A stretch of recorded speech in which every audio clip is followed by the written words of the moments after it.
Hoje vamos analisar o Apple Hospitality, um REIT que paga dividendos mensais e possui o ticker APLE na Bolsa de Valores. Ele é um dos maiores proprietários de hotéis lá dos Estados Unidos, com estratégia focada em marcas reconhecidas e um portfólio bem diversificado. Nesse vídeo, vamos ver como que a empresa surgiu, seu modelo de negócios, estratégias, riscos e se faz ou não sentido para quem busca investir em renda passiva com imóveis no setor hoteleiro.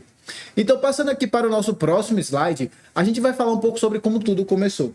O Apple Hospitality ele foi fundado em 2007 e ao longo dos anos ele se consolidou como um dos maiores REITs na parte de hotéis lá dos Estados Unidos.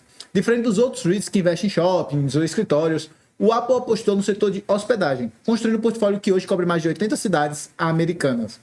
Esse crescimento aconteceu principalmente por meio de aquisições, o que acelerou muito a sua presença em diferentes mercados. Além disso, o REIT se apoiou em parcerias com grandes marcas globais, como a Marriott, Hilton e Hyatt, que trazem credibilidade e alta taxa de ocupação. Para o investidor, isso representa mais estabilidade nos fluxos de caixa, mesmo em um setor altamente competitivo, como é o setor hoteleiro. Passando aqui nosso slide, vamos falar um pouco sobre o que é que faz esse REIT então. Na prática, o Apple investe em hotéis de categoria média e premium, localizados em áreas estratégicas, grandes cidades, polos turísticos e próximos a aeroportos. Esses são locais com demanda constante, tanto de executivos em viagens de negócio, quanto de milhares de famílias na parte de lazer. O diferencial é o modelo de operação. O Apple adota o que a gente chama de asset heavy. Ele é dono dos imóveis, mas ele não administra diretamente os hotéis. A gestão fica a cargo dos operadores especializados, o que reduz o risco e garante mais previsibilidade da receita. Para o investidor, isso significa a participação dos resultados sem precisar lidar com os altos e baixos das operações diárias de um hotel. E se você gosta de entender como funcionam esses modelos de investimento e quer mais análise de REITs globais, já aproveita, se inscreve aqui no canal, assim você não perde nossos próximos vídeos que podem te ajudar muito a investir aí na sua carreira, na sua jornada dos investimentos. Combinado? Voltando aqui para os nossos slides, vamos falar um pouco agora das estratégias.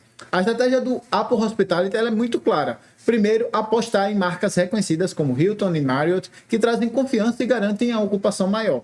Segundo, a diversificação geográfica, com presença em dezenas de estados americanos, ele não depende de apenas uma única região. Outro ponto é a escolha de propriedades em locais de alta demanda, tanto turística quanto corporativa. Essa decisão estratégica ajuda muito a manter a resiliência, mesmo em períodos mais difíceis da economia. Além disso, o Apple se destaca pela estabilidade na distribuição dos seus dividendos, algo que é extremamente valorizado por quem busca a renda passiva. E ele paga mensalmente, o que traz ainda mais previsibilidade, o que é muito bom. Falando um pouco mais da diversificação, vocês podem ver nessa foto que está aí na tela que o Apple Hospitality está presente em 37 estados americanos, cobrindo praticamente todo o território dos Estados Unidos. Isso reduz a dependência de uma única região ou de um único tipo de público. Se uma cidade sofre com queda de turismo, outras áreas podem sustentar sua receita. Essa pulverização geográfica é o ponto positivo, porque dá robustez ao portfólio e ajuda a suavizar os impactos regionais, como crises locais ou mudanças regulatórias específicas. Isso tudo traz mais previsibilidade para a empresa. Outro aspecto importante é que, apesar da boa presença do mercado, o Apple ainda tem folga muito grande na taxa de ocupação. Isso significa que ainda existe um alto potencial de crescimento se a economia americana continuar aquecida e o turismo seguir em alta. Para os investidores, isso pode representar espaço para aumentar a receita no médio prazo. Afinal, cada ponto percentual a mais na taxa de ocupação pode ter um impacto significativo nos resultados financeiros desse REIT, que é hoteleiro. Se a gente seguir então adiante, a gente tem a parte de ESG. ESG é a parte ambiental, social e de governança. O Apple Hospitality, como vocês podem ver, também busca alinhar suas práticas às demandas atuais. O setor hoteleiro é naturalmente intensivo em energia e recursos. Então a empresa ela tem se posicionado em iniciativas de sustentabilidade e de responsabilidade social. Esse tipo de compromisso é cada vez mais importante, não apenas para atrair investidores institucionais, mas também para poder manter parcerias com redes hoteleiras globais que estão cada vez mais sob pressão constante para adotar práticas mais sustentáveis, mais limpas para o seu portfólio. Falando aqui um pouco da performance, no quesito de desempenho, o Apple tem mostrado resultados muito abaixo do ETF VNQ, que representa os REITs nos Estados Unidos. Isso significa que, na média, ele não superou o setor. Para o investidor, isso é um alerta de que os ativos entregam bons dividendos, mas também não é uma boa opção em termos de valorização de capital. Esse histórico mostra que o REIT pode ser interessante para quem busca uma renda estável, mas não necessariamente crescimento acelerado nos preços das cotas para você ganhar nessa valorização. Lembrando que se essa análise já está te clareando o seu entendimento sobre REITs, eu peço você deixar o seu like aqui, porque isso ajuda muito o nosso canal a continuar produzindo conteúdos gratuitos e aprofundados para você. Voltando aqui no nosso slide, vamos falar um pouco agora dos riscos. O setor hoteleiro tem características muito específicas. Em momento de recessão econômica, ele é um dos primeiros a sentir os efeitos. Menos viagens de negócio, menos turismo, menor taxa de ocupação. Além disso, o setor é altamente sensível às crises globais, como vimos, por exemplo, na pandemia de 2020, quando a ocupação dos hotéis despencou em praticamente todo o mundo.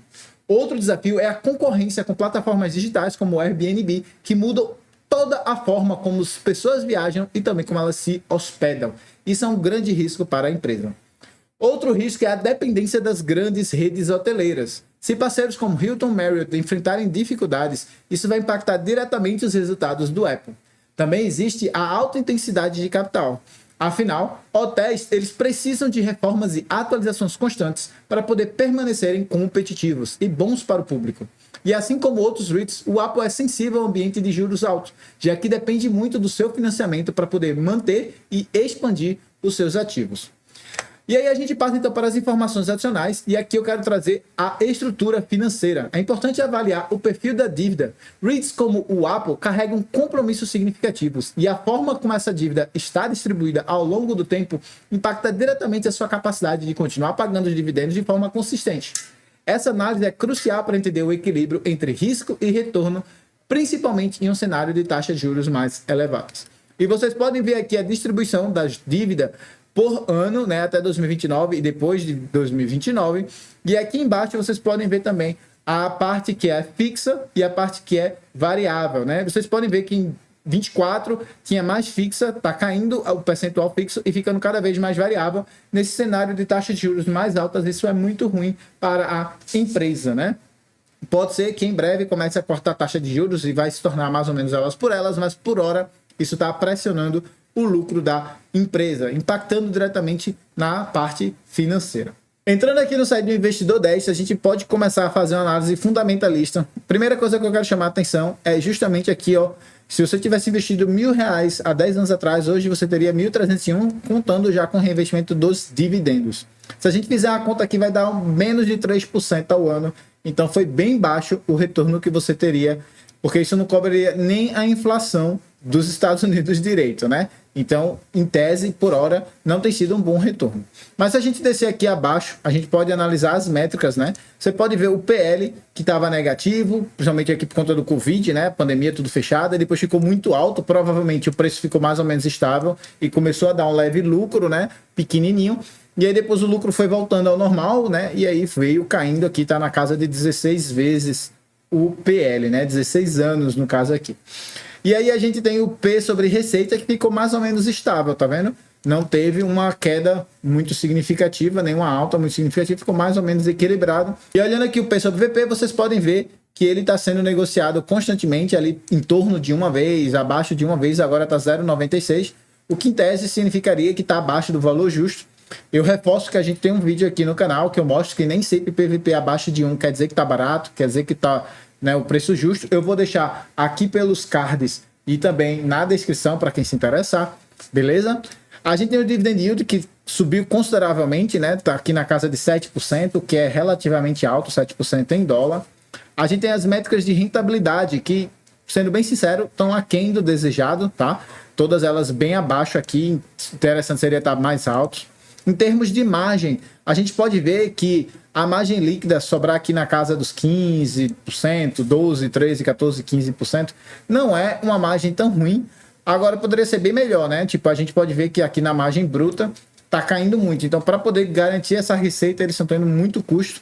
E isso está afetando também aqui na questão da margem, né? Seria interessante que eles dessem uma reduzida aí nos custos operacionais.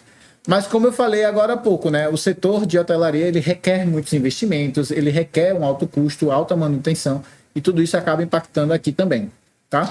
Aqui abaixo vocês podem ver o LPA e o VPA, que eu sempre chamo a atenção para a fórmula do Benjamin Graham, né? O VPA está relativamente baixo, o LPA também. Então, em tese, se a gente for calcular o valor justo dessa empresa, não deve ser muito distante, de acordo com o Graham, né? Não deve ser muito distante do que ele está agora, tá?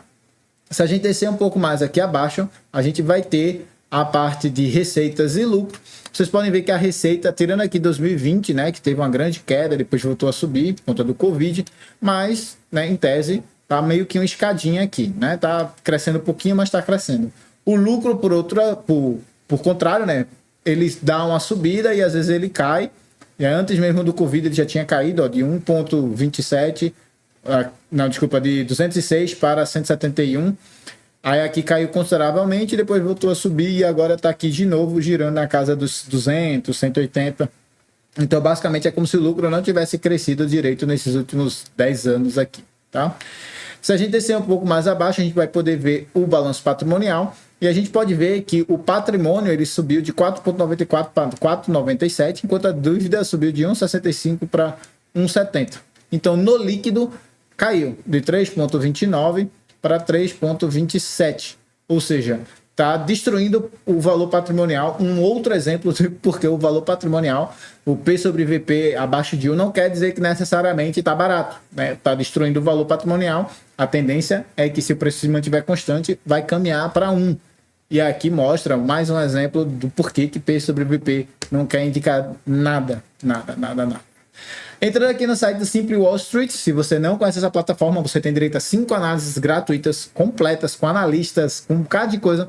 É de graça. Vou deixar um link aqui embaixo nos comentários fixados. Você pode fazer a sua conta. E aí, fazendo a sua conta, você entra aqui, você pode acessar até 5 empresas. O único pré-requisito é que você saiba ler inglês ou coloque todas as informações no ChatGPT. Enfim, vamos ver o que eles estão falando aqui dessa empresa. Eles chamam a atenção para 2 pontos. Primeiro, que está negociando quase 27% abaixo do valor que eles consideram justo. E está comparado com outras pessoas, também está bom valor, né? Você está comprando barato comparado com outras pessoas que fazem a mesma coisa, outras empresas que fazem a mesma coisa. Na parte que eles chamam a atenção, eles estão dizendo que não tem um record, né? um pagamento de dividendo recorrente e crível, por assim dizer, e quem estava no caso, e que tem uma dívida muito alta, tá? Um nível de dívida alto. Se a gente vir aqui em valuation para calcular o valor justo, né? Trazendo a calculadora aqui para vocês, a gente pode ver que se a gente for de 17,98 para 13,17, ele teria que subir 4,81 para chegar lá, considerando o preço hoje, que é 13,17, e significaria que ele tem que subir 36,52% para poder chegar no seu valor justo, é o que 5 analistas estão dizendo aqui, tá? Se a gente descer aqui, pode ver que comparado com outros, ele está bem mais barato, tá vendo? Outras empresas que fazem a mesma coisa, mas o seu earnings, né, o seu lucro está crescendo menos do que todos eles, tirando esse daqui, que está negativo, inclusive, está perdendo, né? Mas os outros está projetado para crescer muito menos do que todos os outros. Então, teoricamente, faria sentido estar mais barato. Se a gente for aqui em Future Growth e analisar aqui, ó, a parte de crescimento futuro projetado para o futuro, está projetado em crescer 0,3 de lucro ao ano, a indústria 8 e o mercado 15,1. E de receita está projetado 1,7, a indústria 3 e o mercado 9,4. Então não está com boas projeções, tá? Se a gente for ver um breakdown aqui do fluxo de caixa, né? E tem os hotéis, que geram esses 1,42 bi. Aí disso eles têm que gastar 805 milhões para poder manter todo esse funcionamento, né? Aí gera esse lucro bruto de 618, quase, né? 618 milhões. Aí depois ele tem todas essas despesas aqui que ele precisa arcar desse lucro aqui, que sobra apenas 180 milhões, quase 181 milhões de lucro para a empresa. Se a gente for analisar aqui o passado, a gente pode ver que nos últimos 5 anos o earnings cresceu 52,5%, mas foi porque aqui a comparação é justamente na época do Covid, a gente viu, né, que comparado com antes disso ele ficou praticamente estável. A importância de você olhar o fluxo ao longo do tempo, tá? Não ficar olhando só os últimos 5 anos. Aí tem a indústria com 62% quase e o mercado 10,6%.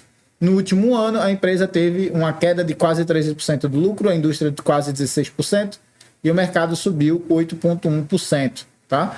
Se a gente for analisar a posição financeira, a gente pode ver que no curto prazo eles têm 125 milhões em ativos, provavelmente numa renda fixa, e 350 de dívida, né? Então, eles vão provavelmente ter que ou emitir dívida para pagar isso, ou pegar parte do seu lucro. Eles lucram 185, lembra? Mas mesmo com 185, isso aqui vai para 310, mais ou menos. E ainda assim não quitaria tudo. Então, mesmo que eles usem todo o fluxo de caixa restante para pagar a dívida, eles provavelmente ainda terão que emitir um pouco de dívida de longo prazo para poder arcar com essas dívidas de curto prazo. Já no longo prazo, eles têm 4,8 bilhões de ativos, 1,3 em dívida, então em tese estão tranquilos com relação a isso. Descendo aqui mais abaixo, a gente chega no Insider Transactions, e eu acho que esse é o primeiro REIT que eu trago aqui no canal, que só tem movimentações de compra. Como vocês podem ver, um montão de gente comprando mais e mais ações, gente de dentro da empresa, que acham que está barato, que faz sentido, eles seguem comprando mais e aumentando a sua participação dentro desse REIT. O que, em tese, é um sinal positivo. Eles acham, né, que esse REIT vai continuar crescendo, que vai continuar performando. Eles estão vendo que o seu dinheiro vai render mais dentro dessa empresa do que em outros, né? Talvez seja por estar negociando bem abaixo do valor justo, na opinião deles, né, que já está abaixo do valor justo do que eles consideram. Enfim, né, eles estão comprando. E no breakdown aqui a gente tem instituições com 86%, os insiders 7,12%, acho que dos REITs que eu trouxe aqui do canal desse deve ter sido o maior também. O público em geral 6,7%, as empresas privadas 0,1% e o governo 0,03%. Se a gente descer aqui, novamente, os top shareholders, a gente tem a BlackRock e a Vanguard, e eu sempre chamo a atenção que esses aqui têm ETFs. Os ETFs, quando você compra o S&P 500, ele vai lá e distribui. Provavelmente esse REIT também está dentro dos ETFs do S&P 500, e aí a BlackRock e a Vanguard compra automaticamente quando a gente compra lá o ETF. Não quer dizer necessariamente que eles acreditam na empresa. Aí a gente tem a State Street Global, a gente tem aqui o Geode Capital Management, a gente tem a Charles Schwab, a gente tem a UBS, tá? A gente tem várias empresas, JP Morgan, que está aqui, várias empresas, como vocês podem ver, e aqui tem os percentuais, tá? E eu sempre reforço que o mais importante para mim não é nem o percentual de ownership, mas a variação que eles tiveram no último ano. Então, por exemplo, aqui está aumentando 22,5% praticamente. Outro está caindo 22,7%. Por que gente está comprando? Por que gente está vendendo? Quem é que está com as melhores informações? O que é que eles estão analisando? Esse tipo de coisa que eu gosto de analisar quando eu vejo essas informações aqui é basicamente isso. Vamos voltar para os slides para a gente poder concluir aqui para vocês. Para concluir, então, vamos falar aqui os pontos negativos, né? Entre os pontos negativos temos alguns destaques. O lucro líquido ainda é muito volátil, o que mostra que os resultados podem oscilar bastante em crises. O fluxo de caixa recente foi baixo, apenas 7,9 milhões de dólares nos últimos 12 meses, reduzindo a sua folga financeira. Além disso, os indicadores de rentabilidade como ROI e ROIC são modestos. Para quem busca crescimento acelerado, esse número pode ainda não ser tão atrativo assim, pode talvez não fazer sentido. Agora, se formos olhar do lado positivo da coisa, a gente já começa falando aqui que o principal deles é a questão do dividend yield de 7,85%, que é bastante acima da média do setor, o que torna atraente para quem busca um retorno passivo. Outro ponto muito positivo é o valuation, que está extremamente descontado. O índice P sobre VP em 0,96 mostra que ele está sendo negociado abaixo do seu valor patrimonial, o que pode indicar uma oportunidade. Lembrando que a gente acabou de trazer nessa quarta-feira um vídeo mostrando para vocês que nem sempre quando o PVP está baixo é sinal de uma oportunidade. Eu vou deixar tanto aqui no card quanto na descrição para quem se interessar. E para completar, o terceiro ponto é a margem operacional que está acima dos 18%, mostrando uma eficiência no setor que é desafiador como o setor hoteleiro. Então, no balanço final aqui, o Apple pode não ser o REIT ideal para crescimento de capital, mas é um forte candidato para quem busca dividendos estáveis e uma exposição ao setor hoteleiro nos Estados Unidos, para trazer mais diversificação para a sua carteira de investimento. Lembro também que quando você recebe esses dividendos, como eles estão vindo provenientes dos Estados Unidos, e você não é um cidadão americano, eles já são descontados em 30% na folha, então você recebe bem menos em termos percentuais, né? No caso, eles pagam quase 8%, significa que para você vai vir aproximadamente 5,6%, porque 2,4% vai ficar para o governo. Então, talvez, se você busca renda passiva, ele também não seja o mais ideal para você.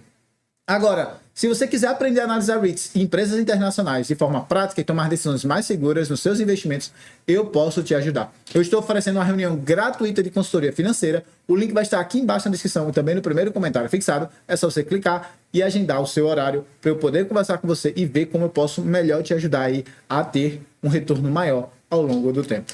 Se isso faz sentido, link está aqui abaixo. Beleza? No mais, agradeço a presença de todos vocês. Peço, se você gostou do vídeo, não se esqueça de deixar o like, se inscrever no canal, batendo no sininho. E eu vou deixar outras análises que a gente fez nessa playlist aqui, que é para quem se interessar e aprender mais com outros vídeos que a gente já fez como este. Valeu e eu te aguardo por aqui.